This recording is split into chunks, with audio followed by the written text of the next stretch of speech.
एक बार की बात है, गोस्वामी तुलसीदास जी अवध में थे। वे सरयू नदी में स्नान करने आए।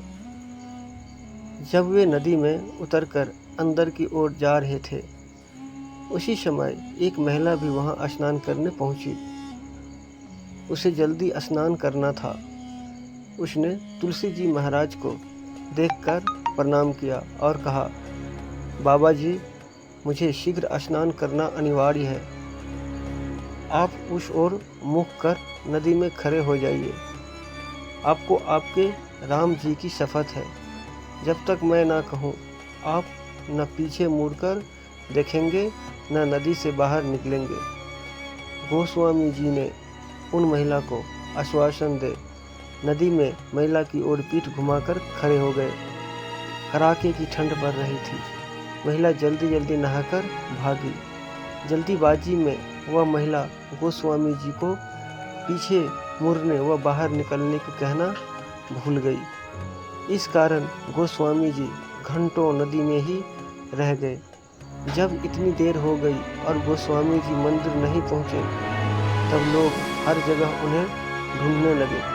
ढूंढते ढूंढते पता चला कि गोस्वामी जी स्नान करने गए थे। तब से अभी तक वापस नहीं आए हैं। उनके साथ के लोग सरयू नदी के किनारे जा पहुँचे। उन्होंने वहाँ पाया कि गोस्वामी जी नदी में खड़े हैं। उन्होंने गोस्वामी जी से बाहर निकलने का आग्रह किया। तब गोस्वामी जी ने मना करते हुए कहा, मैं बाहर नहीं निकल सकता हूँ। एक महिला ने मुझसे शपथ ली है, यदि वह देवी मुझे बाहर निकलने को कहेंगी तभी मैं बाहर निकल सकता हूँ। तुलसीदास जी की बात सुनकर सभी लोग हैरान हो गए। धीरे धीरे यह घटना राजा के पास पहुँच गई। राजा कुछ समझ नहीं पाए। वह शीघ्र ही गोस्वामी जी के पास पहुँचे। राजा ने गोस्वामी जी से बाहर निकलने की विनती करते हुए कहा, किसी व्यक्ति की शपथ के कारण इस कड़ाके की ठंड में नदी में खड़े रहना स्वास्थ्य के लिए सही नहीं है। सबसे महत्वपूर्ण आपका स्वास्थ्य है। परंतु गोस्वामी जी ने उन्हें मना करते हुए बताया कि मेरे से कहीं अधिक मेरे प्रभु राम का महत्वपूर्ण है।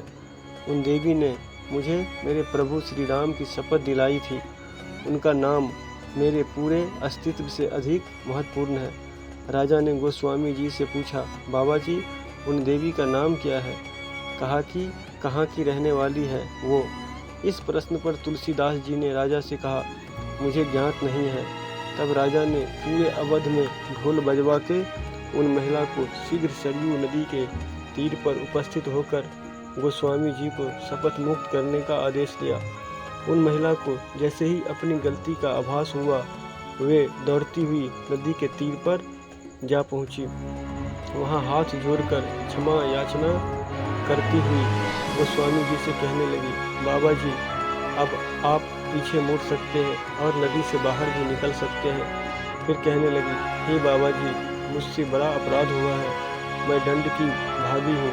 यदि आपकी दया हो तो क्षमा करें। गोस्वामी तुलसीदास जी ने मुस्कुराते हुए कहा, नहीं देवी, आपसे कोई अपराध नहीं हुआ है। मेरे प्रभु चाहते थे कि मैं यहाँ एकांत में श्री सरयू जी के जल में उनकी भक्ति करूं। मुझे ऐसा करने का शुभ अवसर प्राप्त हुआ। इसके लिए आपको धन्यवाद। ऐसे होते हैं सिद्ध पुरुष, अंततः शांत। यह भारत भूमि है, देवभूमि है, जिसे भगवान भी अवतरित होने के योग्य समझते हैं। भारत भूमि संतों की भूमि है। अंततः काल से कितने ही बड़े ऋषि मुनि महात्मा संत जन साधु यहाँ जन्म लेते आए हैं। आपने ज्ञान की धारा से अपने समय में और उसके बाद भी लोगों को निर्मल करते हैं। उम्मीद है दोस्तों, ये कहानी आपको पसंद आई होगी। वीडियो को शेयर कीजिए, लाइक कीजिए, कमेंट कीजिए। धन्यवाद।